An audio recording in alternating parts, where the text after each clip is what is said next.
इस कार्यक्रम के पुण्यार्चक हैं श्री पदम कुमार श्रीमती सीता, श्री राजेंद्र कुमार श्रीमती आशा, श्री हुकुम काका, श्री प्रकाश श्रीमती छाया, वैभव कुमारी वंदिता, पुत्र एवं पुत्रवधू श्री प्रतीक श्रीमती साक्षी, पुत्री एवं दामाद श्रीमती वैशाली श्री राहुल दोहित्र विराज जयपुर, पुत्री एवं दामाद श्रीमती समृद्धि श्री नीतेश दोहित्र एवं दोहित्री यश कुमारी ईशा डेनमार्क, पुत्री एवं दामाद श्रीमती प्रगति श्री ऋतुराज दोहित्री Kumari Parisha Bangalore. Firm Jainco enterprises private limited, 592 welcome tower Dadawadi Kota Rajasthan. AA class contracts.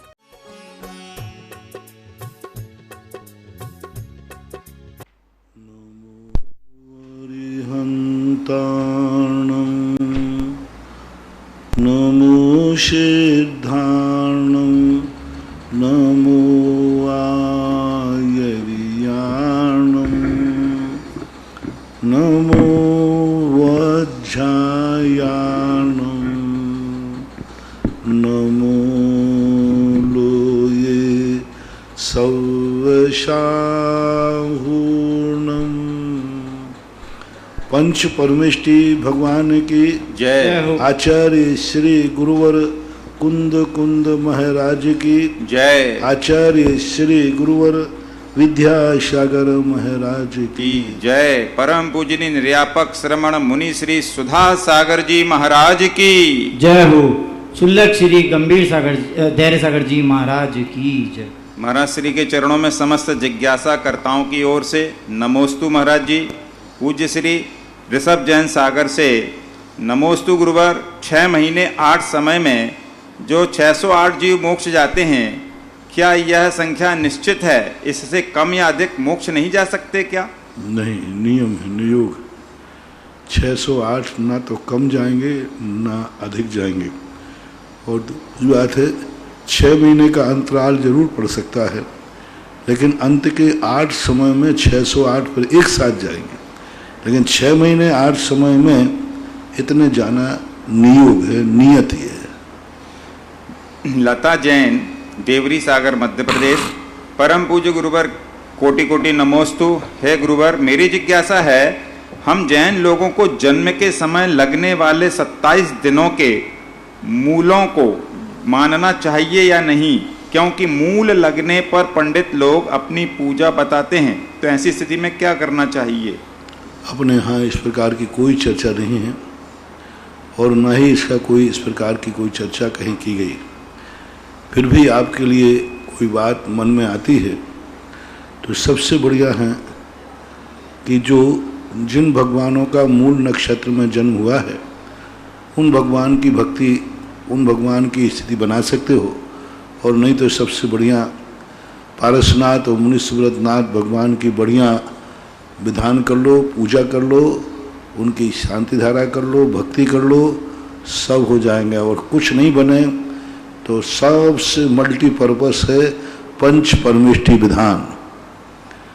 पंच परमेष्टि विधान जो आपके जो अपने यहाँ कहा गया है, उसमें सारे के सारे, चाहे मूला हो, चाहे साढ़े साती हो, चाहे किसी की महादशा हो, पंच परमेष्टि विधान एक ऐसा विधान है जिसमें समस्त प्रकार के कैसे भी किस प्रकार की विपरीतताएं हैं उनको समन करने की शक्ति रखता है। सुभाष चंद्र जैन सोनपत से, महाराज श्री नमोस्तु। हमारी जिज्ञासा है कि हमको स्वीकृति राशि ही दान देना चाहिए या किसी कारण से बढ़ाई हुई राशि, दोनों में से कौन सी राशि दान देना चाहिए? मतलब जो राशि पहले स्वीकृत कर ली, दान दे दी गई, बाद में उसको बढ़ाया मंदिर बढ़ाने में तो कोई बाधा है ही नहीं, घटाना नहीं। संभव जैन जबलपुर से नमोस्तु महाराज जी। मेरा प्रश्न है, हमारे घर में कुआं है जो वास्तुशास्त्र के हिसाब से गलत स्थान पर है, उसको बंद करवाने के लिए भैया जी ने बोला है, तो उसको कैसे बंद किया जा सकता है? मैं इस संबंध में कुछ भी नहीं बोलूंगा। मनोज जैन गाजियाबाद से, नमोस्तु गुरुदेव। मेरी जिज्ञासा यह है कि दिवाली पूजन कैसे करें, किस समय करें? दुकान एवं घर पर दोनों जगह करनी होती है क्या? लक्ष्मी गणेश की मूर्ति रखें नहीं क्या? अब ये सारी चीज़ों के संबंध में मैं एक आध दिन पूरे विस्तार से आपको दिवाली का दिन बनाऊंगा। अभी से बता दूंगा, आप सब भूल जाएंगे। और जिन पूजा नाम की किताब है, एक पूजा शिवरार्थियों को मिलती है, और 5-7 साल से जिनवाणी पूजा की किताब भी छप रही है, तो उसको किताब को आप प्राप्त कर लें। जिन पूजा नाम की किताब में जो शिवरार्थियों के पास होती है, उसके अंदर पूरी क्या पूजा रखना चाहिए, क्या क्या रखना चाहिए, सब लिखित में है।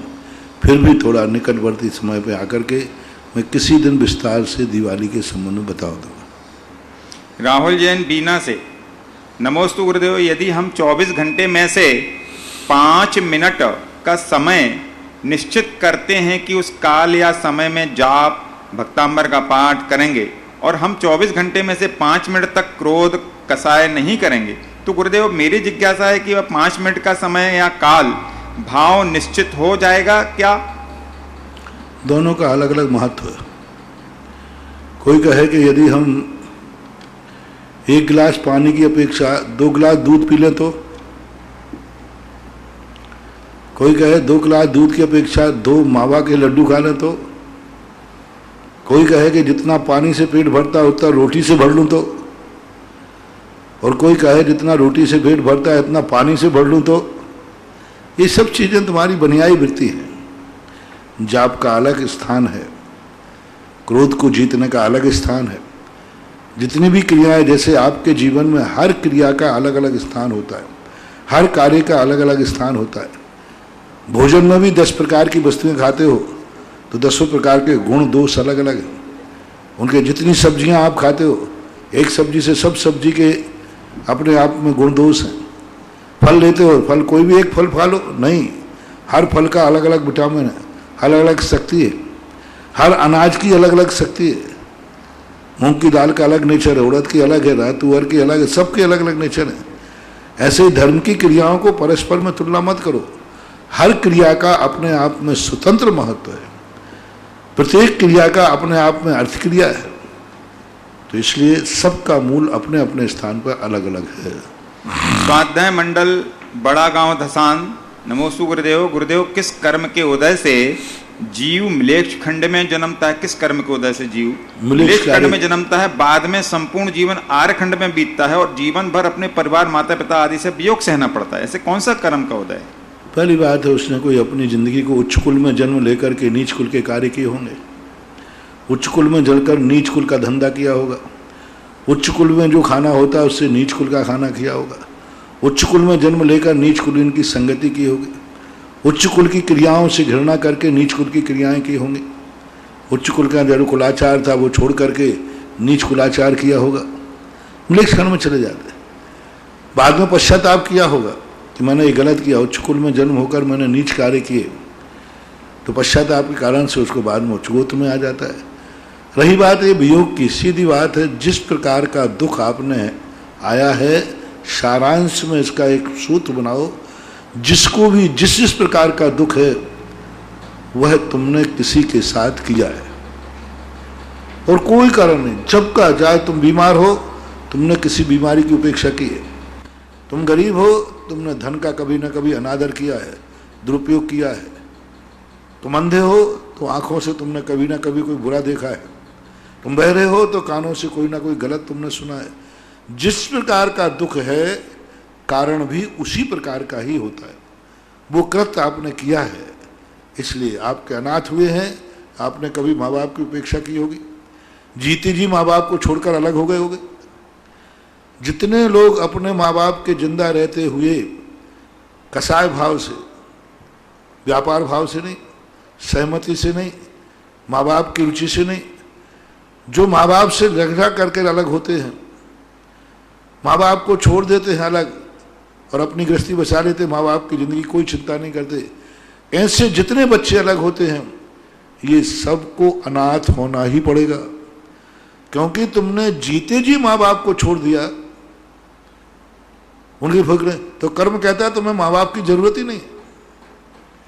हमारा कर्म एक एसपी था राजा उत्तर प्रदेश में, ललितपुर में, सिद्धू नाम का एक, वो बड़ा गजब का था। वो रात में घूमता था। एक रात में एक बच्चा शाम को गाड़ी, वो साइकिल चला रहा था। बच्चे लोग प्राय हैंडल छोड़ के चलाते हैं, उनको शौक होता है। उसने देख लिया, उनका बेटा इधर आओ। बोले तुम हैंडल नहीं पड़, बोले साहब मुझे कुछ भी नहीं होता। बोले गिर जाओगे तो? बोले नहीं गिरूंगा साहब। बोले एक्सीडेंट हो जाए? बोले नहीं होगा साहब, हम बहुत चैंपियन है, हम खूब किलोमीटरों से बिना छोड़े चलाते। अच्छा, उसने कहा हाँ। वो साइकिल वाले के कहा, बोले इसका ऊपर का हैंडल खोल दो। खोल के कहा, बोले जब तुझे जरूरत ही नहीं तो क्यों लगाए? उसका हैंडल खुलवा के साइकिल दे, बोले अब चला भाई, तो जरूरत ही नहीं तुझे। इसी प्रकार से जिनके माँ बाप जिंदा हैं और उनको वो छोड़कर अलग कर दिया, तो कर्म रूपी एसपी कहता है कि इसको माँ बाप की जरूरत ही नहीं। इसको माँ बाप दिए थे, इनको झगड़ा कर लिया इसने। माँ बाप दिए थे, इनको छोड़ के चला गया। माँ बाप देती है, इसको जरूरत ही नहीं है। जब इसको जरूरत ही नहीं, तो कर्म रूपी एसपी कहता है इसको अगले भाव में माँ बाप मिलना ही नहीं, अनाथ होगा ये। जन्मते ही माँ बाप मर जाएंगे और अनाथ होगा, दूसरों के यहाँ पड़ेगा, दूसरों की रोटी पड़ेगा। तो जितने जितने लोग अपने माँ बाप को छोड़ करके अलग हो रहे हैं, ये सब अपने जीवन में अनाथ नाम कर्म का बंद करेंगे और अनाथ होंगे, जिससे थे टेट फॉर टेट। विद्या जैन, बड़ा गांव दसान से, नमोस्तु गुरुदेव। गुरुदेव, जब कभी छल कपट दुराचार का प्रसंग आता है तब दुर्योधन का नाम लिया जाता है। मेरी जिज्ञासा है कि जो कुछ पांडवों के साथ हुआ उसके लिए सिर्फ दुर्योधन उत्तरदायी है या पांडवों के अतीत का कोई कर्म भी?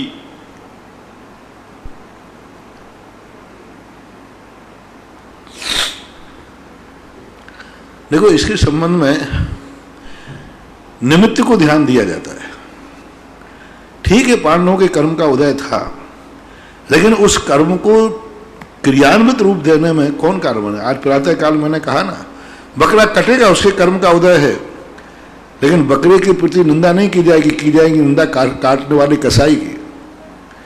भली उसका गलती, उसके जब उसने कर्म मुकदमा में आया, उसने अपराध किया इसलिए कट रहा है, लेकिन नीति कहती है कि काटने वाले की निंदा की जाएगी, कटने वाले की नहीं। भले वो अपराध किया है, भले साधु को अंतराय आ जाता है, साधु के कर्म का उदय है, लेकिन जो रोना आता है किसको आता है? बुरा किसको लगता है? देने वाले को। ठीक है, महाराज के कर्म का उदय था, लेकिन गलती कौन मानता है अपनी? वो तो कह रहा नहीं मेरी गलती, मैंने बिना देखे दे दिया। तो जिसके कर्म का उदय है वो तो है ही, लेकिन उस कर्म के फल देने में जो भागीदार बनता है वही दोषी, सजा उसी को दी जाती है। किसी ने किसी का मर्डर कर दिया तो कायदा से जिसका मर्डर हुआ उसने किसी का मर्डर किया होगा, इसलिए आज उसका मर्डर हुआ। लेकिन जिसका मर्डर होता है उसको सजा नहीं दी जाती, सजा उसको दी जाती जिसने मर्डर किया है। किसी ने किसी का सिर फोड़ दिया तो उसका सिर फूटा, उसने सिर फोड़ा होगा तो आज उसका फूट गया, तो सजा तो नहीं मिलना चाहिए? नहीं, भले उसने किसी का फोड़ा था, उसका सिर फूटा है, पक्का है, लेकिन आज की तारीख में तुमने सिर फोड़ा है, अपराधी तुम हो। इसी प्रकार भली पांडवों के कर्म का उदय रहा होगा नियम से, लेकिन उस कर्मों के साकार रूप देने में निमित्त दुर्योधन बना, इसलिए दुर्योधन का ही नाम लिया जाएगा।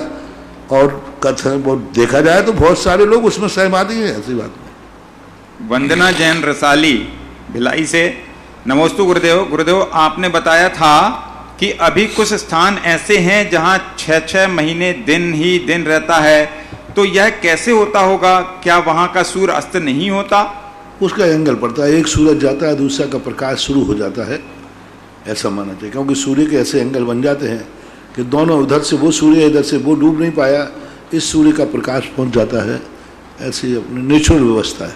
अशोक जैन, बड़ा गांव से, नमोस्तु गुरुदेव। गुरुदेव, कुछ प्रसंगों में जैन दर्शन और वैष्णव दर्शन में काफी मतभेद हैं। जैसे कि वैष्णव दर्शन के अनुसार राम को वनवास भेजने में मंथरा दासी की महत्वपूर्ण भूमिका थी, जबकि जैन दर्शन के अनुसार मंथरा का कोई प्रसंग नहीं मिलता।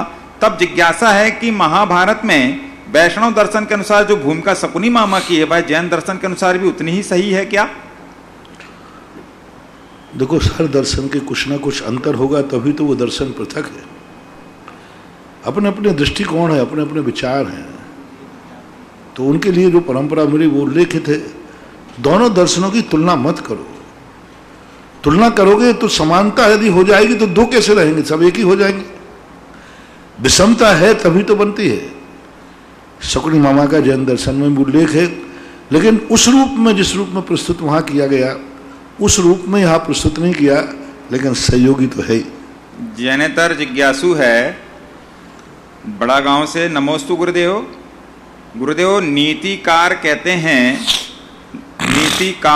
हैं कि अपराध को सहन करना भी अपराध ही होता है, परंतु मुनिराजों पर कोई कितना भी उपसर्ग क्यों ना करे, वे समता भाव से सहन करते हैं और अपराधी को दंड भी नहीं देने देते, तो यह भी एक प्रकार का अपराध है ना?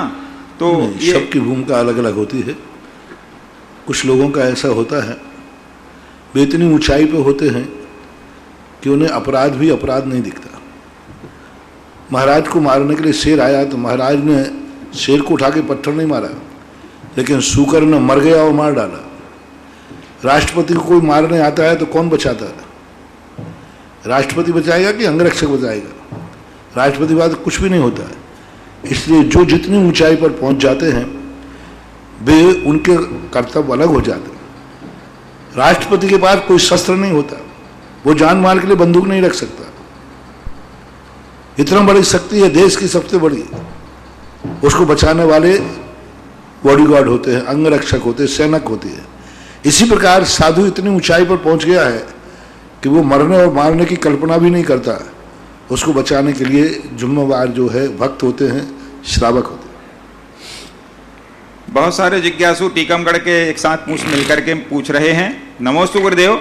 गुरुदेव, तीव्र पुण्य के उदय से जिन जीवों को मनुष्य पर्याय में जैन कुल में जन्म लेना है, लेकिन परिवार नियोजन के कारण उन्हें परिवार में नहीं आने दिया जाता है, तो कर्म सिद्धांत और निश्चय न्याय के अनुसार वे जीव फिर कहाँ जन्म लेते हैं? कर्म का उपशम भी होता है, कर्म की उदीर्णा भी होती है। यदि किसी ने कहीं रोक दिया तो कोई फर्क नहीं पड़ता उनको। बहुत ढाई द्वीप में विदेश क्षेत्र हैं जहाँ परिवार नियोजन नहीं होता, विद्याधर की श्रेणियाँ हैं जहाँ परिवार नियोजन नहीं होता, और भी कई ऐसे क्षेत्र हैं जहाँ पर नहीं होता। वहाँ जाके जन्म लेंगे, क्षेत्र का ही परिवर्तन हो जाएगा, लेकिन उनका यदि पुण्य कर्म का उदय है तो हो जाएगा। और दूसरा, निमित्त पाकर कर्मों का उपशमन भी होता है, उदीर्णा भी होती है, ऐसा मानना चाहिए। गजरा जैन भिलाई रसाली से, नमोस्तु गुरुदेव। गुरुदेव, परलोक भय किस प्रकार का होता है? परलोक कोई अलग से स्थान नहीं है, जो हमारे लिए कल का है, आगे आने वाला दिन परलोक है। और क्या है? कल हमें पता नहीं है क्या होगा, तो कल का दिन जो होगा वो परलोक है। ऐसे जीवन के मरने के बाद हम जहाँ जाते हैं उसको परलोक बोलते हैं। परलोक का अर्थ है कि जो वर्तमान को छोड़ करके आगे जो भी आने वाला है वो सब परलोक है। परलोक अच्छा भी है, बुरा भी है। नरक भी परलोक में आएंगे, स्वर्ग भी परलोक में आएगा, आगे होने वाला त्रियंश भी परलोक में आएगा, मोक्ष भी परलोक में आएगा। परलोक अपने वर्तमान जीवन को छोड़ करके आगे आने वाला सारे जीवन शैली परलोक के अंतर्गत है। गौरव जैन केकरी, मेरे गुरुवर के चरणों में नमोस्तु महाराज जी। मंदिर जी में भगवान के सामने वाली दीवार पर सरस्वती जी की फोटो जो विद्यालय में होती है वो बना सकते हैं क्या? नहीं बनाना चाहिए। सुषमा जैन छतरपुर से, गुरुवर मेरा और मेरे परिवार की नमोस्तु। मेरी जिज्ञासा है कि जब मन अशांति में रहता है तब उसको शांत करने के लिए धर्म में लगाने के लिए क्या करना चाहिए? मन अशांति के लिए अलग अलग प्रकार की अशांति है।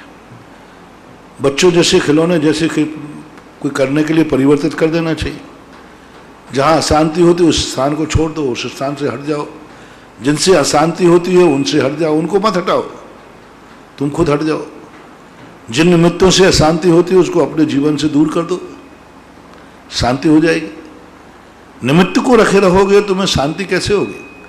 यही तो सबसे बड़ी चीज है। जहाँ अशांति है, जिनके बीच में अशांति है, उनको छोड़ो ना। क्यों पड़े रहते हो? क्यों ऐसे अशांत वातावरण पड़े हो? क्यों अशांत क्षेत्र में पड़े हो? मेरा तो सीधा कहना है कि जहाँ अशांति हो उस स्थान को छोड़ देना चाहिए। इससे सिद्ध है, तुम्हारा नहीं छोड़ना बता रहा है कि तुम नाटक कर रहे हो, तुम्हें दुनिया से ज्यादा शांति यहाँ है, वहां कहीं है ही नहीं। तुम्हारा बता रहा है कि क्योंकि तुम्हें मालूम है कि यहाँ से जाने के बाद, इस क्षेत्र को जाने के बाद, इनकी संगति छोड़ने के बाद, घर से बाहर निकलने के बाद हमें ये शांति मिलने वाली नहीं। हम और अशांत हो जाएंगे, और शांत हो जाएंगे, तभी नहीं जा रहे। नहीं तो कौन जिसको यह मालूम है कि यहां से ज्यादा शांति वहां है, कौन व्यक्ति है जो उसको प्राप्त नहीं करेगा? मुझे तो नहीं लगता। दुनिया में ऐसा कोई भी व्यक्ति नहीं है, चाहे वो पशु भी क्यों ना हो।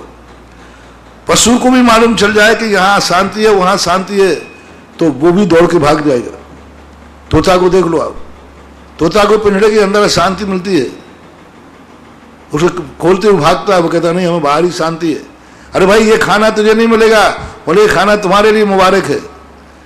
एक मिनट भी तोता, और तोता यदि नहीं भाग रहा है, इसका अर्थ तोता जान रहा है कि यहां से ज्यादा शांति कहीं है ही नहीं। तुम्हारा वहां रहना, तुम्हारा उनके साथ उठना बैठना, तुम्हारा उस कार्य को करना बता रहा है कि इससे ज्यादा शांति तुम्हारी जिंदगी में दुनिया में कहीं नहीं है। पक्का है। ये सब आप नाटक कर रहे हो, ये सब अपनी हिटलर शाही दिखा रहे हो, ये सब अपनी गुंडागिर्दी दिखा रहे हो कि हमें यहां शांति, हमें यहां शांति है। तो पधारो ना, कौन तुम्हें शांति का स्थान कौन है? नहीं जाऊंगा तो नहीं। बोले क्यों? इससे अच्छी शांति कहीं नहीं है। कहां जाओगे? समझ में नहीं आता। एक कोई बच्चा है, वो बाहर क्यों नहीं भाग रहा है?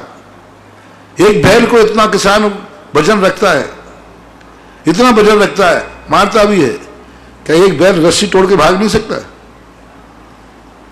लेकिन उस बैल को भी मालूम है कि जो शांति, जो सुरक्षा हमारी इस किसान के पास है। लोग कहते हैं क्योंकि बैल को तकलीफ होती है, बैल को एक जोते हैं। आप बैल को खुला छोड़ के देख लीजिए, पूरा खुला छोड़ के देख लीजिए, वह जाके किसान के दरवाजे आ जाएगा। क्यों? वो मारेगा भी नहीं, मार भी नहीं रहा, मार के डर के कारण नहीं, अपने आप आ जाएगा। क्योंकि वो जानता है किसान के घर में जितनी हमारी जिंदगी की सुरक्षा है दुनिया में कहीं नहीं। हमें कोई भी मार डालेगा, कोई भी खा लेगा, किसान मुझे बचाएगा। जब एक बैल में, एक पशु पक्षी में शांति का स्थान खोजने की स्थान है और उसको मारा जाता है, यहां उसके ऊपर वजन लादा जाता है, यहां उसको टॉर्चर किया जाता है, कील छुपाई जाती है, इतने दुख सहन करने के बाद भी वो स्थान नहीं छोड़ रहा है, तो उस बैल ने क्या निर्णय कर लिया? ऐसा ही आप लोगों से मेरा कहना है। आप कहते हमें अशांति, अरे शांति है तो वहां पड़े क्यों? छोड़ो उस स्थान को। नहीं छोड़ोगे। क्यों? तुम्हें मालूम है कि यहां मैंने छोड़ दिया तो जो शांति है ये शांति भी मिलने वाली नहीं है। इसलिए क्यों पाखंडी प्रश्न करते हो? मैं तो समझ रहा हूं कि जिनके बीच में रहकर तुम्हें आज अशांति की बात कर रहे हो, उससे ज्यादा शांति तुम्हारी जिंदगी में कहीं नहीं है। शांति से पड़े रहो, बैल जैसा वजन उठाओ, बैल जैसा अरई खाओ, बैल जैसे डंडे खाओ, फिर भी वही पड़े रहो, क्योंकि उससे ज्यादा शांति दुनिया में कहीं नहीं है। पड़े रहो दरबार में धक्का धनी के खाओ, एक दिन ऐसा आएगा स्वयं धनी बन जाओ। महेंद्र जैन इंदौर से, गुरुवर नमोस्तु। गुरुवर, बंधन हमेशा दुख देते हैं, बंधन हमेशा दुख देते हैं और संबंध सुख देता है। महाराज जी, बंधन से मुक्त होकर संबंधों से ऊपर सुख दुख से परे सच्चे दिगंबरत्व को कैसे प्राप्त किया जा सकता है? कृपया मार्गदर्शन। इसका कोई तरीका होता तो माला जो अपने को दे देता। कौन मना कर रहा है? आज ही करो ना। काल करंते आज कर, आज करंते अब। वही वाली बात है। तुम्हें बेफालतू बातें मत करो। तुम्हें गृहस्थी में मजा आ रहा है, क्यों हमें बुद्धू बना रहे हो? एक व्यक्ति ने बोले महाराज जी आपको हम कभी माफ नहीं करेंगे। मैंने कही गलती क्या हो गई? बोले आप हमारे यहाँ 5 साल बाद आए, 5 साल 8-10 साल हो गए। बोले लेट आए। यदि आप 10 साल पहले आ जाते और प्रवचन 10 साल पहले सुना देते तो मैं पक्का मुनि बनता। अब मुझे लग रहा है कि महाराज जी का, तो मैंने कि भैया हाँ महाराज जी गलती आपकी है। मैंने कि हाँ मेरी गलती है, गलती है मेरी। मैं 10 साल पहले आते तो एक मुनि मिलता। मैंने कहा अब गलती तो हो गई, हमसे भी हो गई। हाँ महाराज गलती तो आपसे हो गई। मैंने देखो एक का एक प्रायश्चित है। अब तू तो फंस गया, ये बेटा है, ये नियम करो, इस बेटे को कभी गृहस्थी में शादी मत करना, इसको मुनि बनाना। वो कहता महाराज जी मैं अपनी बात कर रहा हूं कि बेटे की? मैंने पाखंडी कहेंगा, क्योंकि तुझे मालूम है कि महाराज अब दीक्षा देंगे नहीं, क्यों ना महाराज की दीक्षा में चले जाए।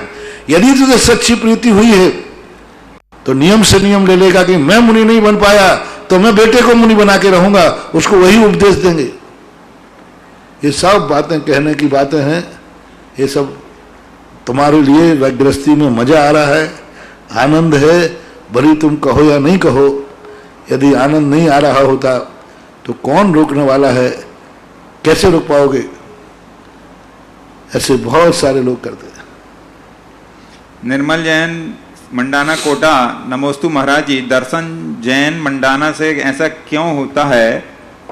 अगर अपन नमोकार मंत्र बोलते हैं और आपके पास कोई मुसीबत होती है तो वह भाग कैसे जाती है और हमारा डर भी खत्म कैसे हो जाता है? कैसे? नमोकार मंत्र बोलते हैं, आपके पास कोई मुसीबत होती तो वो भाग जाती है, तो ये डर कैसे भाग जाती है? डर भाग जाते, डर लगते ही नहीं। भागे कैसे? डर तो अंदर की उपज है ना।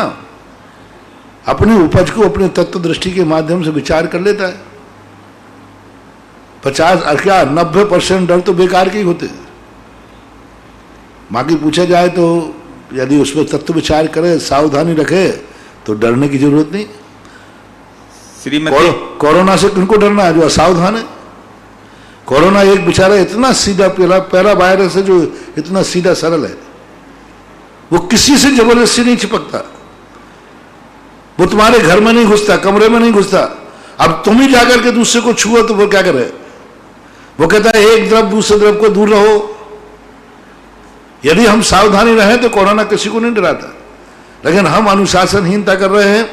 हम खुद जाकर के उसको आमंत्रण देते हैं, इसलिए वो गड़बड़ करता है। श्रीमती चंदा जैन मगन जैन आष्टा मध्य प्रदेश से, परम पूज्य गुरुवर के चरणों में नमोस्तु महाराज श्री। निरीह वृत्ति किसे कहते हैं? इसका अवृत्ति, अणुवृत्ति एवं महावृत्ति अपने चारित्र में किस प्रकार अभ्यास में ला सकते हैं? निरीह वृत्ति का अर्थ होता है उन क्रियाएं जो जीवन में स्वभाव नहीं है लेकिन फिर भी करना पड़ते हैं। जरूरी नहीं करना नहीं चाहिए था। जैसे औषधि तुम खाते, एक उदाहरण देता हूं, आप बीमार हो जाते हो तो दवाई खाते हो, रुचि से खाते हो कि निरीह वृत्ति से? इसी प्रकार साधु लोग जो प्रवृत्तियां उनको करना पड़ती हैं उनका स्वभाव नहीं है लेकिन करना पड़ेंगी, तो उन क्रियाओं में वो निरीह वृत्ति रखते हैं, उदासीन वृत्ति रखते। करते तो हैं लेकिन निरीह वृत्ति। खाएंगे लेकिन उदासीन वृत्ति से खाएंगे, चलेंगे लेकिन शौक से नहीं चलेंगे, एक मजबूरी में। तो उसको औषधि भाव आने, जैसे व्यक्ति औषधि को निरीह वृत्ति से खाता है, ऐसे ही सम्यक दृष्टि संसार की कुछ वस्तुओं को ग्रहण करता है औषधिवत। वैभव काला सूरत से, मेरे गुरुदेव को कोटि कोटि नमोस्तु महाराज श्री। तीर्थंकर भगवान का निर्वाण की प्रक्रिया कैसे होती है? निर्माण की प्रक्रिया किस प्रकार से होती है तीर्थंकर भगवान? जब तीर्थंकर को किसी को केवल ज्ञान हो जाता है तो योग निरोध करते हैं। योग निरोध के बाद जब उनकी आयु कर्म पूर्ण समाप्त होता है तो एक अंतर मुहूर्त पहले वो ध्यान करते हैं, शुक्ल ध्यान में लीन हो जाते हैं। उनका शरीर कपूर के समान बिखर जाता है, नख केस बचते हैं। उधर देवताओं के महलों में संकेत हो जाता है, अलग अलग देवताओं के बल में अलग अलग संकेत अपने आप बच जाते हैं। वो उससे जान लेते हैं और आकर के सब देव का आकर के उनके लिए 2-3 प्रकार का वर्णन मिल रहा। एक मिला के देवता उनकी एक बिनौली बनाकर उस आकार के वो थे, एक जलूस निकालते हैं। दूसरा मिला के उन नक केसों को पिटारे में रख करके और 3 कुंड अग्नि को वहाँ जलाते हैं। उन कुंडों में उनको अग्नि को स्थापित करते हैं। जो गणधर कुंड है तो गणधर मुनियों का है, तो गणधर कुंड में मुनि अवस्था से जो सामान्य मुनि थे, और तीर्थंकर आदि हैं तो उनका तीर्थंकर कुंड बना करके उसकी एक अलग अलग अवधारणा है, आकार प्रकार है। पंचकल्याणक में बनते हैं 3 कुंड, एक गोल बनता है, एक चौकोर बनता है, एक त्रिकोण बनता है। तो उन अग्नियों में उनके संस्कार करते हैं और उस भभूत को अपने माथे पे सब देवता लगाते हैं। परम औदालिक शरीर जो है वो तो बिखर गया, नख और केस जो बचते हैं वो इतने पावन होते हैं कि सारे देवता अपने माथे पर 5 अंगों में लगाते हैं, मस्तिष्क पर, ललाट पर, गले में, दोनों बाजू में, सीने में, नाभि में। इस प्रकार 5 स्थानों पर उस भस्म को लगाते हैं। और तीर्थंकर आदि हैं तो बताते हैं कि उस स्थान पर उनके चरण चिन्हों की स्थापना करते हैं या दीप की स्थापना करते हैं। नमोस्तु महाराज श्री। मैं भीलवाड़ा की रहने वाली हूँ। महाराज श्री, हमारे पापा सुमन का स्वास्थ्य खराब हो जाने के कारण हमें आपके द्वारा आपके प्रेरणा व आशीर्वाद से स्थापित निर्यापक मुनि श्री सुधा सागर छात्र निधि कोष के द्वारा कॉलेज की फीस की स्वीकृति प्राप्त हो गई, जिससे मैं आगे पढ़ पाऊंगी। महाराज श्री, मैं आपसे निवेदन करती हूं कि आप संस्था के संयोजकों को ऐसा आशीर्वाद प्रदान करें कि वो असमर्थों का सहारा बनते रहें, तथा हम ये पूछना चाहते हैं कि हम ऐसी दातारों के प्रति क्या भावना भाएं, हमें क्या भावना चाहिए? हमेशा एक भावना भाना चाहिए कि जब व्यक्ति कोई भी तुम्हारा सहयोग करता है तो उसको ये भावना चाहिए कि उसकी भावनाओं को हमें साकार रूप देना है। अभी तक तुम पढ़ते या नहीं पढ़ते तो कोई बात नहीं, अब तुम कर्जदार हो गए हो। हम हमेशा कहते हैं मुनि महाराजों को जो लोग आहार देते हैं, जिस पर्पस से उन्होंने आहार दिया है उस पर्पस हमें पूरा करना पड़ेगा।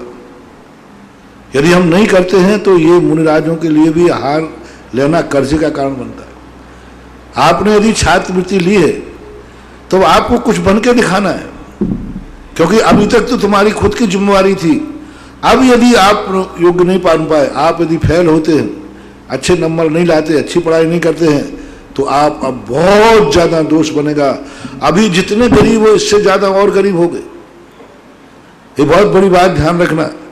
कोई गरीब छात्र यदि छात्रवृत्ति लेता है, जिस उद्देश्य से सामने वाले ने दिया कि तुम अच्छी तरह पढ़ाई करो और बहुत अच्छे इंसान बनो, अपने परिवार की आजीविका करो, अपने माँ बाप का अच्छा पालन पोषण करो, बाद में बड़े होकर अपने परिवार की संरक्षण करो, और यदि ये आपने नहीं कर पाए, आप आवारा बन गए, छात्रवृत्ति लेकर आवारा बन गए, छात्रवृत्ति लेकर आपने पढ़ाई नहीं की, तो ये कर्जा है। कर्जा, ये दो प्रकार का कर्जा तुम्हें चुकाना पड़ेगा।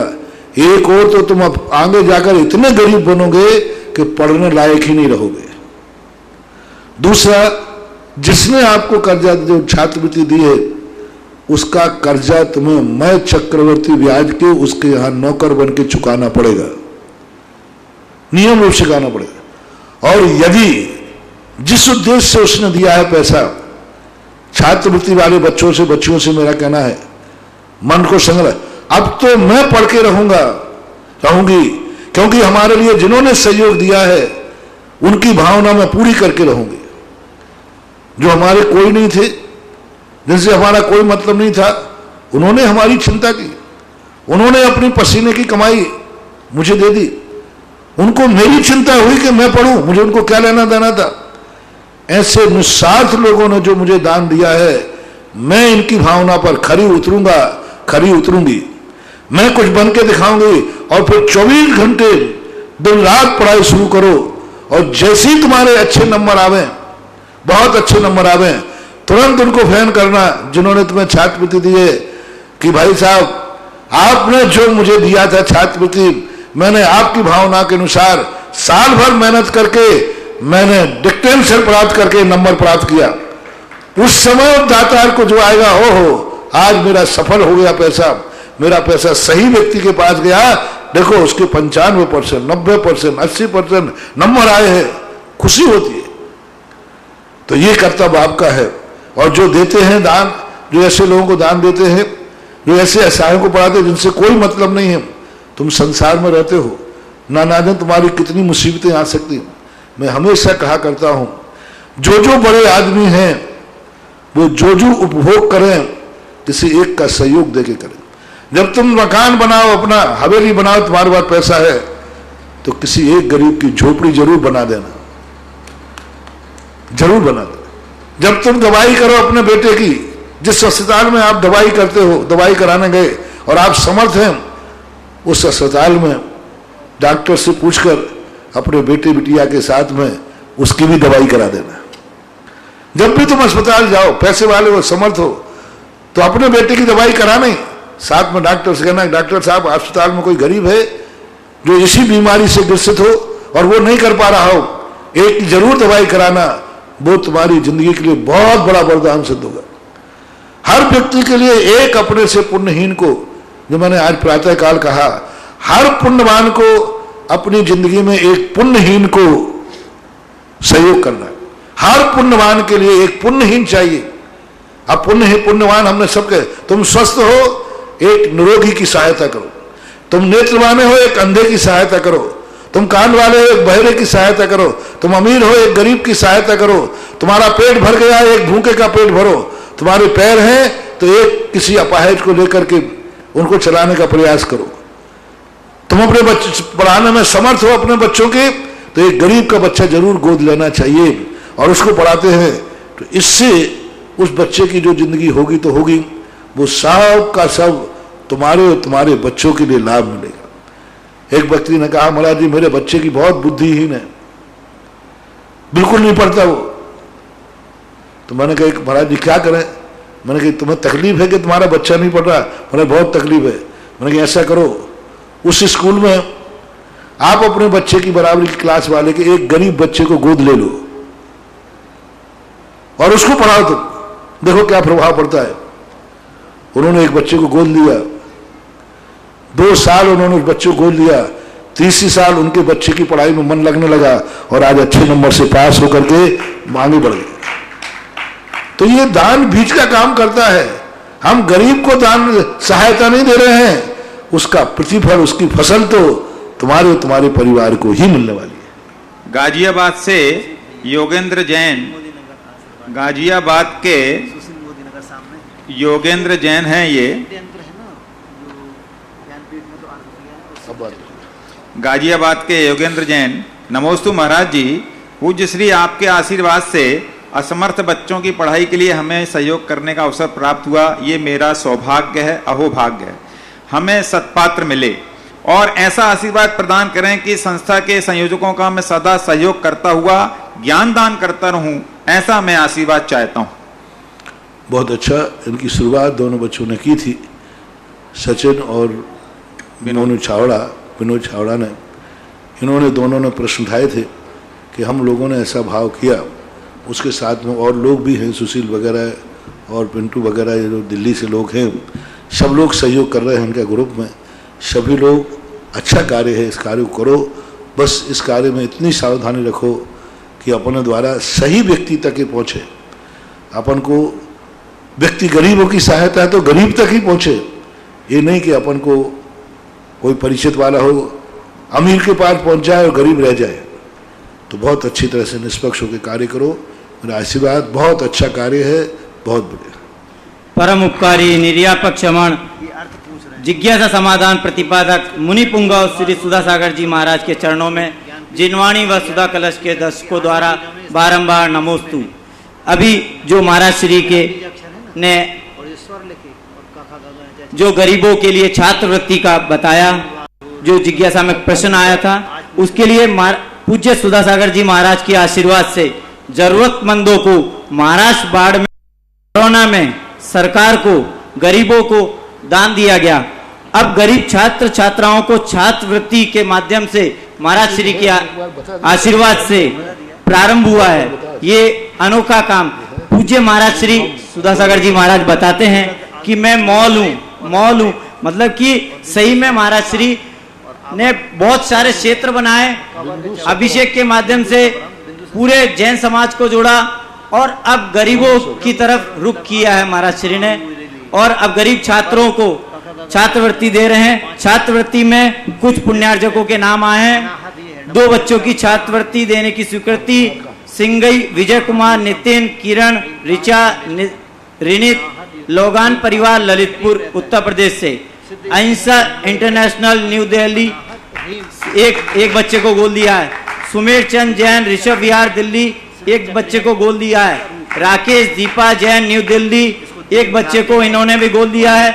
मनीषा राकेश अदिति जैन गुड़गांव एक बच्चे को गोद दिया है। पूनम जैन मोहित जैन गुड़गांव एक बच्चे को गोद दिया है। लालचंद बीना जैन इंदिरापुरम यूपी इन्होंने भी एक बच्चे को गोद दिया है। ये बहुत बड़ा कार्य महाराज श्री के आशीर्वाद से हो रहा है और इसका जो शुरुआत या आपने विनोद जी छाबड़ा जयपुर से और सचिन दिल्ली, इन दोनों ने बच्चों ने, मतलब महाराज श्री बच्चे बोलते हैं बहुत बड़े श्रेष्ठी हैं, इन्होंने अपनी मेहनत से बहुत अच्छा काम चालू किया है और पूरे भारत से बहुत लोगों को मदद पहुंचाने का काम प्रारंभ हो गया है। इसके लिए एक इन्होंने ऐप भी एक बनाया है जो आपको आज व्हाट्सएप के माध्यम से पूरे भारत में पहुंचा दिया जाएगा। और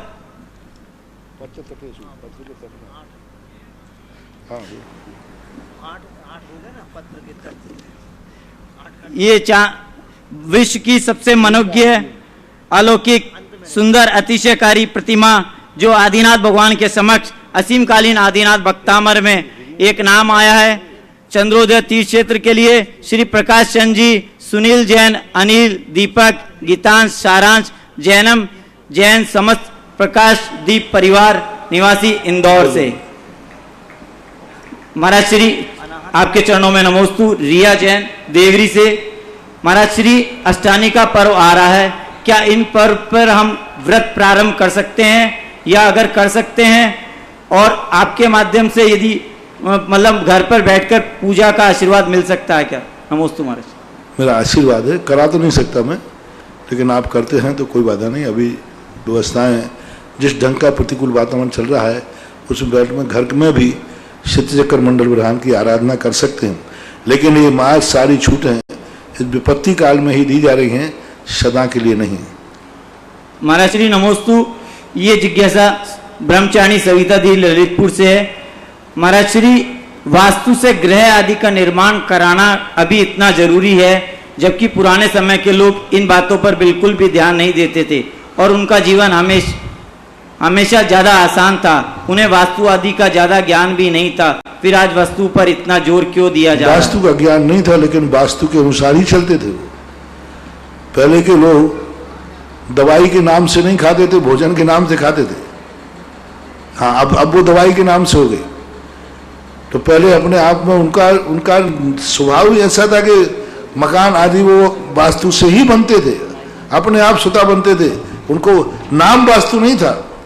जैसे बिना पढ़े लिखे लोग आम को आम ही कहते हैं कि नहीं, लेकिन उनको लिखित में दिखाओ कि का लिखो है तो वे करिया अक्षर भैंस बराबर, लेकिन वे आम को आम ही बोलते हैं, एप्पल को एप्पल ही बोलते हैं, पानी को पानी ही बोलते हैं।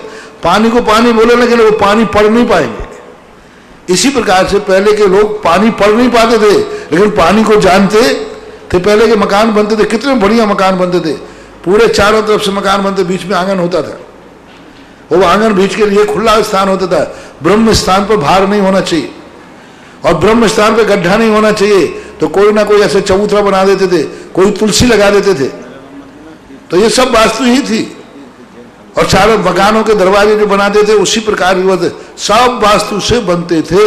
और जिन्होंने वास्तु से नहीं बनाए हैं उनको दुख भी हुआ है, ऐसी बात नहीं है। पुराने लोगों में दुख नहीं थे, सो बात नहीं, परेशान भी थे, ऐसी बात नहीं। अगली जिज्ञासा सचिन जैन दिल्ली। सुशील जी मोदी नगर। क्यों? हे परम पूज्य मेरे गुरुवर, हे मेरे आराध्य, आपके श्री चरणों में बारंबार नमोस्तु भगवान, बारंबार नमोस्तु भगवान, बारंबार नमोस्तु भगवान। हे भगवान, जो जिज्ञासा मेरी थी यह है, हालांकि वो उसका पुण्य और क्या फल होना चाहिए छात्रवृत्ति के विषय में वो आप पहले ही अभी बोल चुके हैं। बस यही जिज्ञासा थी कि जो लोग इस पुण्य कार्य में, जिसमें कि गरीब छात्रों को छात्रवृत्ति देने का एक प्रयास चल रहा है, और वो लोग जो इस छात्रवृत्ति देंगे उन लोगों को क्या, चूँकि ये धार्मिक कार्यक्रम नहीं है, एक सामाजिक कार्यक्रम है, तो क्या इस छात्रवृत्ति देने पर भी लोगों को कोई पुण्य लाभ मिलेगा? सिद्धों को दो प्रकार का पुण्य होता है। एक पुण्य होता है परमार्थ के लिए जो मोक्ष ले जाता है, एक पुण्य होता है संसार में जीने के लिए। दोनों पुण्य। पहले व्यक्ति संसार में जीने लायक पुण्य कमाए। संसार में जीने लायक जो पुण्य बनेगा वो संयोग से ही बनेगा। एक तुम्हारी जिंदगी में भगवान काम आते हैं और एक तुम्हारी जिंदगी में पड़ोसी काम आता है। एक जिंदगी में तुम्हारे गुरु काम आते हैं और एक तुम्हारी जिंदगी में माँ बाप काम आते हैं। एक तुम्हारी जिंदगी में नवोकारमंद काम आता है, एक जिंदगी में तुम्हारी खुद की पढ़ाई काम आती है। अब बोले दोनों। कभी कभी अच्छा हो जाता है कि ओवर हो जाता है तो हमें नवोकारमंद की सहारा लेना पड़ता है, बाकी तो सारी चीज पढ़ाई आपको खुद अध्ययन करना पड़ता है। गुरु का सहारा तुम्हें मिलता है जब तुम्हारे ऊपर बहुत बड़े सहयोग की जरूरत पड़ती है। बाकी जिंदगी चलाने के लिए माँ बाप की जरूरत है। अब माँ बाप तुम्हारे लिए जिस प्रकार जरूरी है, संकट आने पर पड़ोसी जितना जरूरी है, ये जो सारे सहयोग तुम्हें मिलेंगे, अपने किसी पुण्यहीन को पुण्यवान बनाने, विपदाओं से बचना है तो हमें सांसारिक लोगों की विपदाएं दूर करना पड़ेगी। यदि परमार्थ में आना है आपको तो परमार्थ की तुम सुविधाएं पर ध्यान रखो, और संसार की धारकों की तुम संसार में रहते हो तो संसार के लिए तुम सहयोग दे सको। आपको अपने बेटों को सुरक्षित करना है तो आपको किसी पूरे पड़ोसी के बेटे को सुरक्षा प्रदान करना पड़ेगी। आपको निरोग रहना है तो किसी रोगी को निरोग करना पड़ेगा। आपको जिस प्रकार का सुख चाहिए है उस प्रकार का, इसलिए मैंने अभी कहा था और प्रतिदिन प्रवचन में भी दे रहा हूं, आज बहुत बड़ी बात हमने कही, हर पुण्यवान की जिंदगी में यदि पुण्य की शिखर पर बैठा रहना चाहता है तो एक पुण्यहीन का सहयोग जरूर करना। तुम्हारे पुण्यवानी की रक्षा तुमसे अधिक पुण्यवान नहीं करेगा, पुण्यहीन करेगा। जिस प्रकार प्रधानमंत्री की रक्षा राष्ट्रपति नहीं करेगा, उसका बॉडीगार्ड करेगा। राष्ट्रपति की रक्षा राष्ट्रपति से बड़ा कोई नहीं करेगा, उसका बॉडीगार्ड करेगा।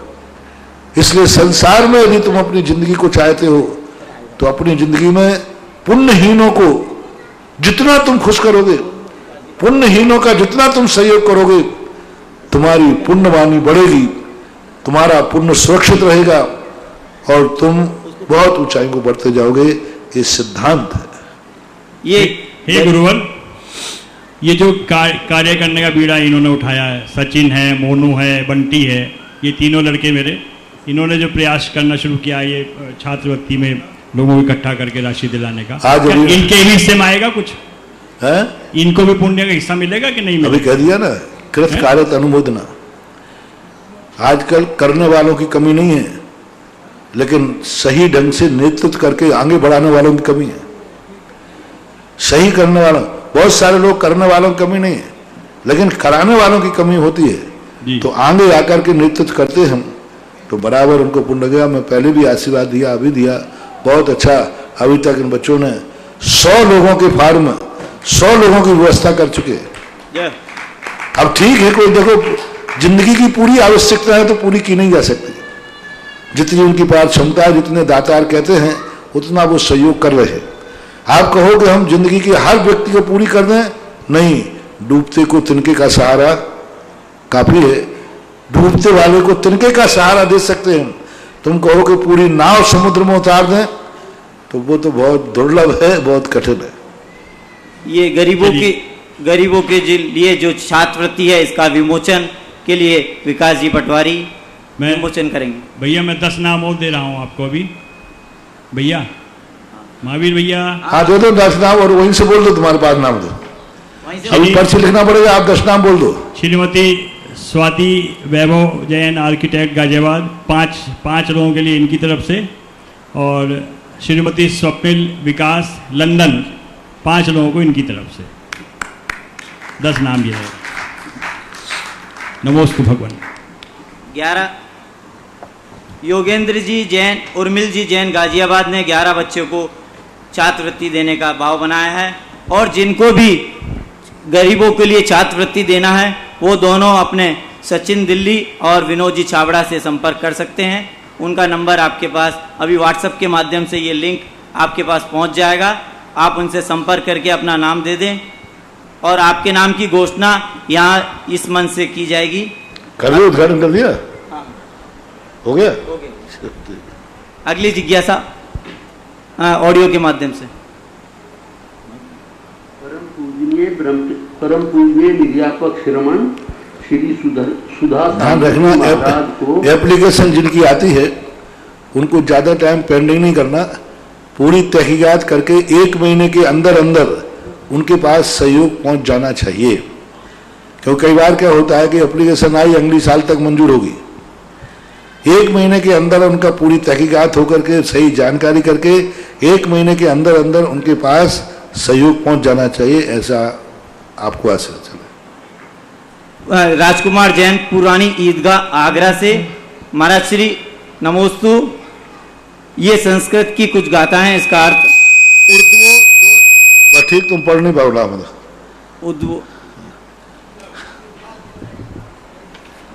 शतचक्र मंडल विधान के अंदर जो स्थिति हिरम और हिरीम के जो बीजाक्षर बनाए जाते हैं उसके अंदर पहले हम एक बार और बहुत पहले बता चुके हैं, पूरा मैंने इसका चार्ट रूप से बना करके बताया था कि वो यंत्र भी लाए थे और यंत्र आपको दिखाया था कि इसमें क्या क्या होता है।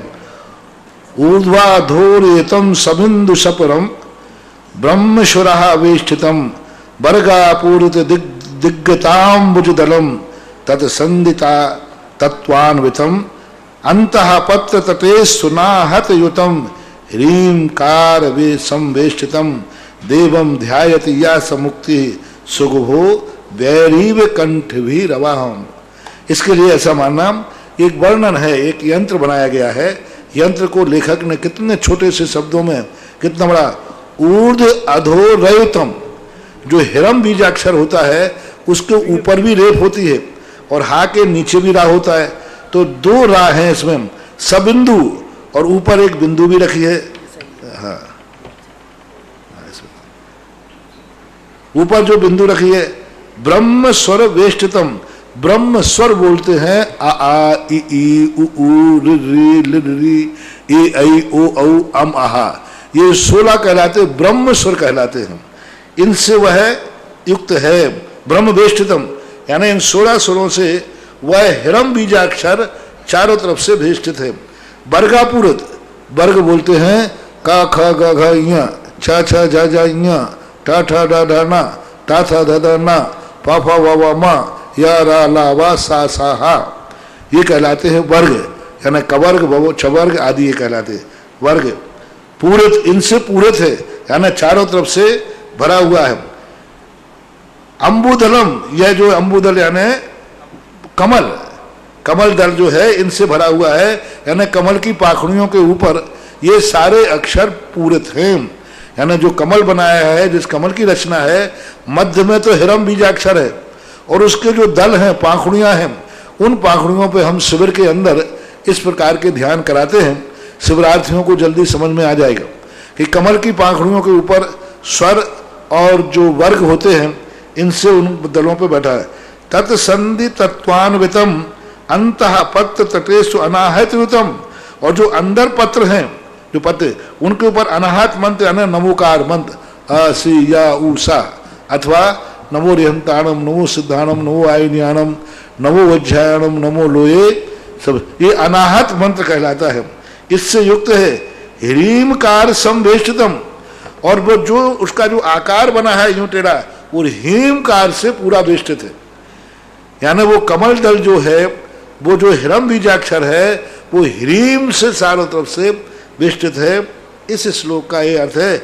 इस सिद्ध पूजा के प्रस्तावना के अंदर यह ह्रीम का, ह्रीम हिरम और ये सारे कुल मिलाकर के इसमें सारे बीजाक्षर सिद्धो वर्ण समामनाएं, अनादि अनंत काल से शाश्वत रूप है। जैसे सिद्ध भगवान शाश्वत हैं, ऐसे ये बीजाक्षर भी शाश्वत है। ना इनको किसी ने बनाया है, ना कोई इनको मिटाएगा। सिद्ध भगवान भी अपनी साधना से बने, शाश्वत है, अविनाशी है। ऐसे ये बीजाक्षर शाश्वत है, अविनाशी है, कभी खत्म होने वाले नहीं है। चाहे चौथा काल आए, चाहे 5वां काल आए, ये वर्ण यही चलेंगे। मुंह में से जब भी कोई शब्द बोलेगा, ये 49 बीजाक्षर ही बोले जाते।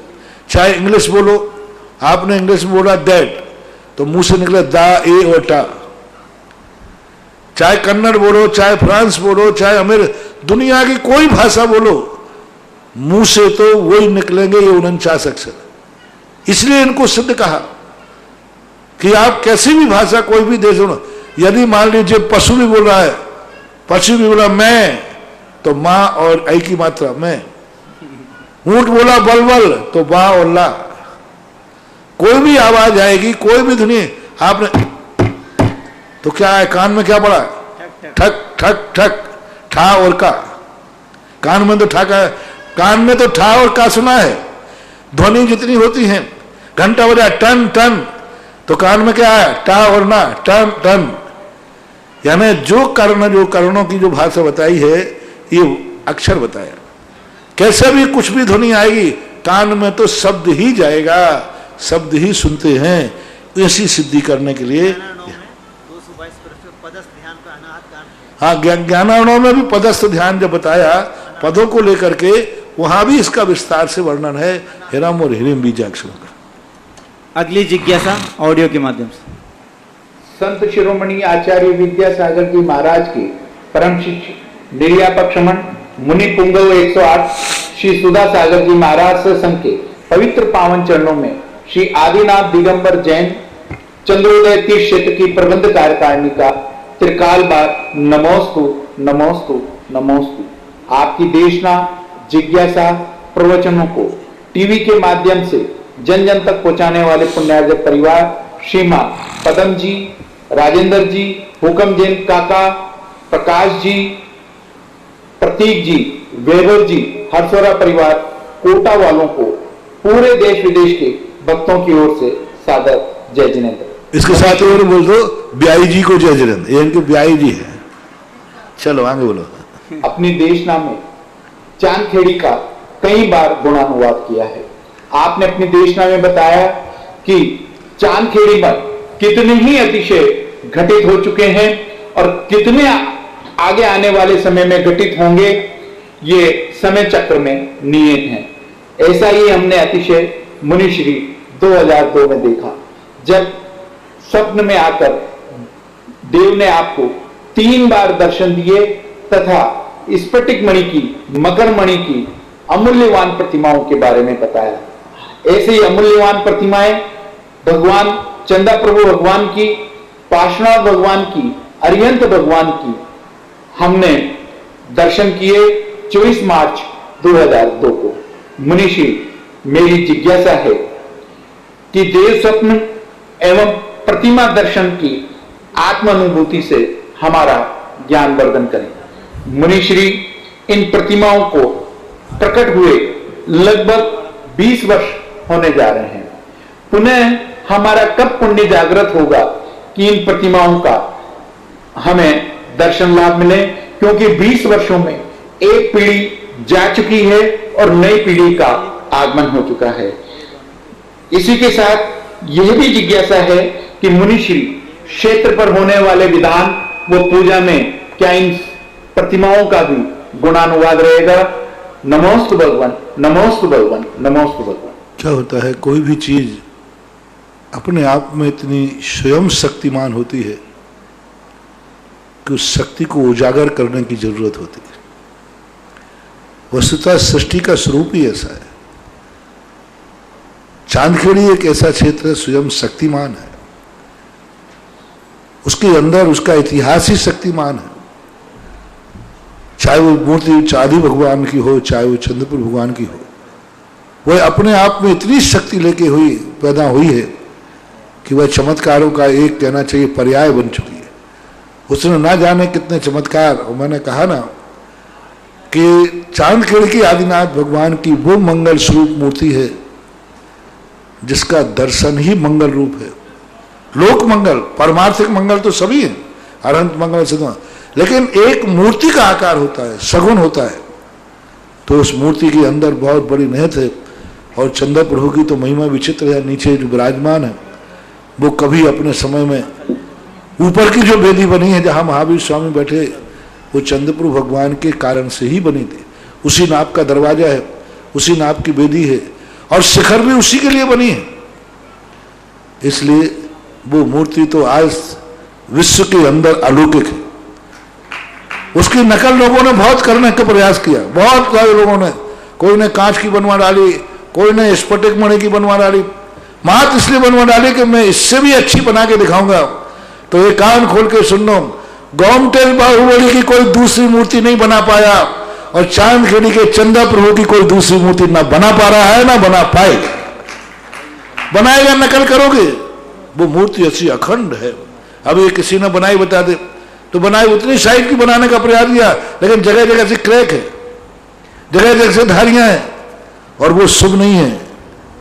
और कई लोगों ने आकर उसकी बातें बताई, लेकिन वो मूर्ति जो नीचे विराजमान है वो तो ऐसी स्फटिक मणि जैसे बिल्कुल एकदम बर्फ की सिल्ली रखी हो। कई लोगों ने तो कहा महाराज जी ने ये बर्फ की बनवा के रख दी है, और बाद में 5 दिन बाद पिघल जाएगी, ऊपर से लेप कर दिया है। अब वो जब निकलेगी तब दुनिया देखेगी कि इतने सालों तक भी बर्फ सुरक्षित रह सकता है, इतने सालों तक भी बर्फ कब निकलेगी। कुछ संभावना बनने की स्थिति थी, लेकिन कोरोना ने आकर के अब कब तक के लिए टाल दिया। कुछ ऐसे लक्षण दिख रहे थे कि संभवतः ये कुछ निमित्त बन रहे थे, लेकिन अब जो इस समय विश्व की महामारी चल रही है, इसके रहते हुए अभी अपन कुछ नहीं कर सकते और करना भी नहीं चाहिए, और अभी अपन सोच भी नहीं सकते। अब देखें, जब होगा तब देखा जाएगा। अगली जिज्ञासा ब्रह्मचारिणी प्रीति दीदी। पूज्य गुरुवर के चरणों में बारंबार नमोस्तु। बड़े महाराज शिव जी, ज्ञानार्णव ग्रंथ में आचार्य शोभचंद महाराज जी बताते हैं कि अनंत सुख और अनंत ज्ञान के माध्यम से जो आत्मा का परमात्मा के लिए ध्यान किया जाता है, तो उसमें शिव तत्व, गरुड़ तत्व, काम तत्व को ध्येय माना गया है। तो वो अरिहंत परमेष्टि के लिए बताया गया है। क्या माना जाए? ध्येय। शिव तत्व और गरुड़ तत्व और काम तत्व को ध्येय बताया गया है। ध्येय। हाँ, ठीक है। तो वो अरिहंत परमेष्टि के लिए ध्यान बताया गया। हाँ, तो अरिहंत बनने के लिए तो जो काम तत्व होते हैं शक्ति के लेकर विकसित है। तो कौन कौन 3 तत्व बताए? शिव तत्व, गरुड़ तत्व और काम तत्व। गरुड़ तत्व। हाँ, ठीक है। शिव तत्व तो अपन जानते हैं कि भगवान के ऊपर शिव तत्व की तो भगवान की मूर्ति है। गरुड़ तत्व का अर्थ होता है आकाश गमन, क्योंकि तीर्थंकर जो हैं कभी जमीन पे नहीं आते, वो आकाश में ही चलते हैं, तो उनके नेचर को लेकर के बताया। और काम तत्व का अर्थ है समूषण में जाकर के व्यक्ति की सब इच्छाएं शांत हो जाती, समस्त इच्छाएं शांत हो जाती, कोई इच्छा ही नहीं रहती, भूखे को भूख नहीं लगती, दुखी को दुख नहीं होते, वहां समस्त प्रकार की इच्छाएं। तो समूषण में अरहंत भगवान का एक वैभव का संकेत दिया है कि अरहंत भगवान का स्वरूप क्या है, तो उन तत्वों को दृष्टि में रख करके ध्यान करने की बात कही। नमस्ते महाराज। अगली जिज्ञासा श्रीमती सुधा जी पटवारी, और इनके पश्चात तीर्थ गुगुरावत तैयार है। गुरु भगवान के चरणों में कोटिशय नमन। महाराज जी, आगम में संयम मार्गणा के 7 भेद गए हैं। सामायिक संयम, छेदोस्थापना संयम, परिहार विशुद्धि संयम, सूक्ष्म सांप्राय संयम, यथाख्यात संयम, संयमा संयम और असंयम। तो मेरा प्रश्न है महाराज जी कि यहाँ पे संयम के भेद है, उसमें ये असंयम मार्गणा कैसे, 7वीं मार्गणा, असंयम मार्गणा? संयम मार्गणा को ही असंयम में गड़बड़। संयम का प्रतिपक्षी होने से, जैसे सम्यक्त मार्गणा में मिथ्यात्व को ले लेते हैं, क्योंकि वो प्रतिपक्षी है, जहां पक्ष रहेगा उसका प्रतिपक्षी अपने आप आ जाता है। मिथ्यात्व नाम की कोई मार्गणा नहीं है, सम्यक्त नाम की मार्गणा, उसमें मिथ्यात्व का वर्णन, सम्यक मिथ्यात्व का वर्णन। इसी प्रकार असंयम कोई मार्गणा नहीं है, संयम मार्गणा के अंदर ही उन्होंने असंयम को ले लिया है, क्योंकि प्रतिपक्षी सबसे निकट होता है, प्रतिपक्षी दूर नहीं होता है, निकट होता है, और उसी के अभाव में संयम पनपता है। वहाँ कहीं आया है कि मोक्ष का प्रतिपक्षी मोक्ष के पहले बंध को क्यों लिया, तो उन्होंने कहा बंध पूर्वक मोक्ष होता है, तो बंध के बिना मोक्ष हो नहीं सकता, प्रतिपक्षी है, इसलिए इसका से मान लेना चाहिए। मतलब मार्गणा से अपने को क्या समझना चाहिए? मार्गणा का अर्थ है जीव को खोजना, जीव कहाँ कहाँ मिलता है, मार्गणा, खोजना, गवेषणा, वो चीज गवेषणा करना, कि भाई ये जीव इस दुनिया में कहाँ कहाँ विद्यमान रहते हैं, किन किन स्थानों पर जीव रहते हैं, उनको जीव को खोजने वाले स्थान जहाँ जीव रहता है उसको खोजना मार्गणा कहलाती है। यानी संयम मार्गणा में खोजो, जीव कहाँ है, संयम मार्गणा, सम्यक्त मार्गणा में खोजो, गति मार्गणा में खोजो, इंद्रिय मार्गणा में खोजो, लेश्या मार्गणा, तो ये सब कहते यहाँ यहाँ जीव पाए जाते हैं, ऐसा। नमोस्तु महाराज। अगली जिज्ञासा तीर्थ गुगरावत। नमोस्तु महाराज जी, खांडू कॉलोनी से अक्षय डांगरा जी का नमोस्तु। महाराज जी, उनका प्रश्न ये है कि हमें घरों के ऊपर झंडा लगाना चाहिए या नहीं, यदि हाँ तो यह झंडा किस साइज व किस कलर का होना चाहिए और कौन सी दिशा में लगाना चाहिए? नमोस्तु महाराज। ध्वजा के संबंध में हमें कोई शास्त्रों में प्रमाण तो मिले नहीं, लेकिन देवों के विमानों में जरूर ध्वजा के स्थान मिले। हर देवों के विमान में कोई ना कोई ध्वजा जरूर लगी है और सबके ध्वजाओं के अलग अलग कलर दिए। अब गृहस्थों के संबंध में, ध्वजाओं के संबंध में कोई उल्लेख शास्त्रीय प्रमाण नहीं मिल रहा है कि लेकिन कहीं महलों में और राजाओं में ध्वजाओं का उल्लेख मिले हैं। राजा जब भी चलता था ध्वजा लेके चलता था। राजमहल में ध्वजा होती थी, गृहस्थों में तो नहीं, राजमहल में, सभी राजमहलों में ध्वजा थी। राजा जब चलता था उसके रथ पे ध्वजा होती थी। राजा युद्ध में जाता था तब ध्वजा होती, दुश्मन सबसे पहले ध्वजा काटता था। तो ध्वजा का उल्लेख है तो सही, राजमहल में यानी बड़े महल में व्यवस्था बना दी, इसका अर्थ सबके यहां होना चाहिए। तो ध्वजा के स्थान के लिए अलग अलग रूप देखे जाते हैं। यदि नीचे ध्वजा बनाना है तो आप कहीं भी दरवाजे आदि पर लगा, लेकिन ध्वजा का डंडा ऊपर है तो वैसे साउथ वेस्ट में सबसे ऊंचा डंडा होने के कारण वहां लगाने की स्थिति बन सकती है, और छोटी लगाना है तो दरवाजे आदि के ऊपर भी लगा सकते हैं। अगली जिज्ञासा ऑडियो के माध्यम से। परम पूज्य निर्यापक श्रमण श्री सुधा सागर जी महाराज को सादर नमन वंदन।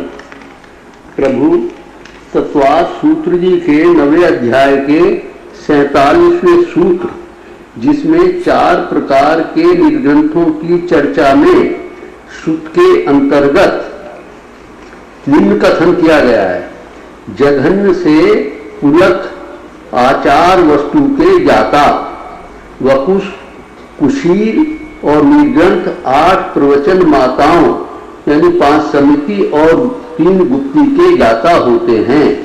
यहाँ पर मुझे ये आपसे मार्गदर्शन चाहिए कि यहाँ पर आचार वस्तु एवं 8 प्रवचन माताओं के जाता होने से क्या तात्पर्य है? आचार वस्तु मात्र का अर्थ होता है उनको 5 समिति कुछ नहीं याद होते, गुप्त मूर्ति के नाम याद नहीं होते। वो तो कहते आप तो हम बता दो, देख के चलना है ना, देख के चलेंगे। देख के चलना ईरिया समिति है, वो कहते देखो ये नाम मुझे याद नहीं होता, ये ईरिया समिति कहलाती है, पर मैं तो देख के चलूंगा। भाई अच्छे से बोलना, भाषा बोले भाषा समिति है मुझे पता नहीं है, मुझे तो कह दिया। तो जो एक मुनि की चर्या होती है उन्हें शब्द ज्ञान नहीं होता, उन्हें आगम का ज्ञान नहीं होता, लेकिन उनको आचार वस्तु का ज्ञान होता है कि मुझे कैसा आचरण करना है। और जो बकुश आदि के लिए अष्टप्रवचन मात्र का कहीं जगन में उनको बराबर 5 समिति क्या है, 5 समिति का अर्थ क्या है, 5 समिति के भेद उपभेद क्या है, 3 गुप्ती किसे कहते हैं, बस उनसे तो कह दिया तुम्हें अपने मन वचन काय को बाहर नहीं जाना। लेकिन वो बकुश कहता है कि क्यों नहीं जाना, मन को रोकना है, वचन को रोकना है, काय को रोकना है। तो ये शब्द के साथ साथ अर्थ के ऊपर भी जाता है, शब्द और अर्थ दोनों का इसका ज्ञान होता है, लेकिन उसको ना तो शब्द का ज्ञान है ना अर्थ का ज्ञान है, लेकिन आचरण शुद्ध पालता है, ऐसा जघन रूप से जानना चाहिए। आज के भक्ति कलश के पुण्यार्जक है श्रीमती कंचन देवी, चेतन, रेखा, तुषार, निशा, सौरभ, प्रियंका, भूमिका, तनुश्री, वेदिका, विद्याधर, गदिया परिवार बिलवाड़ा। इसके लिए तेजमल जी दानोपिया आए, इनको भक्ति कलश को विराजमान करें। और आरती के लिए श्री अशोक कुमार जी, मांगीलाल जी, अनुज, अर्चित, तीर्थ, रक्षांश, खांदू कॉलोनी परिवार बांसवाड़ा आरती के लिए पधारे।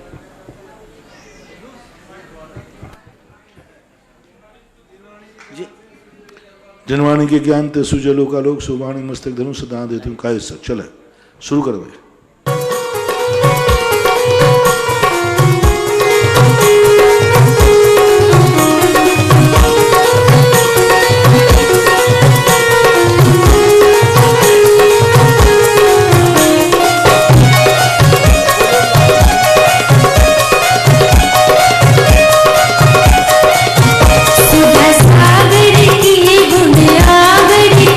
शुभ मंगल दीप सजाए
क्रियापक श्रवण मुनि पुंग श्री सुधासागर जी महाराज की जय।